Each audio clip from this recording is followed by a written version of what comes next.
Le syndrome du Wolff-Parkinson-White est une anomalie congénitale dans laquelle il y a un tissu conducteur anormal appelé le faisceau de Kent, qui joue le rôle d'une voie accessoire conduisant l'influx nerveux du nœud sinusal vers les ventricules, sans passage par le nœud auriculo-ventriculaire.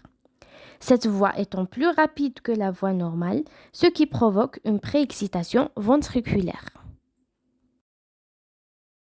Elle est présente beaucoup plus chez des jeunes sains et se manifeste par des épisodes de palpitations extrêmement rapides, violentes et régulières.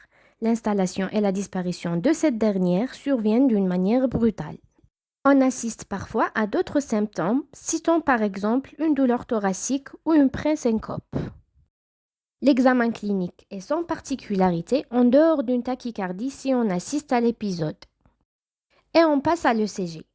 Le stimulus nerveux qui vient du nœud sinusal passe par la voie normale et la voie accessoire. Cette dernière étant plus rapide, dépolarise une partie du ventricule.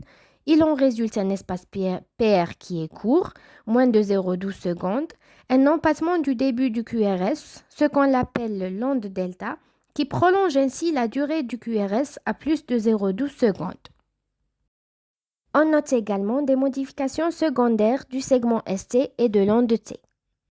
Si la voie accessoire ne permet pas une direction antérograde, les signes d'ECG qu'on les a déjà notés peuvent être absents. On parle alors d'une voie accessoire cachée. La tachycardie peut débuter ou dégénérer en une fibrillation auriculaire. C'est pour cela il ne faut pas la négliger. On passe maintenant au traitement et on commence par les manœuvres vagales. Elles sont des manœuvres qui tendent à diminuer la tachycardie, elles sont faciles et peuvent être utilisées à domicile. Par exemple, la manœuvre de Valsalva, qui consiste à expirer de l'air vers les trompes auditives, tout en maintenant la bouche et le nez fermés.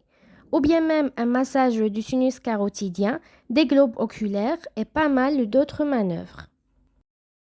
Le traitement pharmacologique est basé sur les antiarythmiques, comme un traitement transitoire généralement.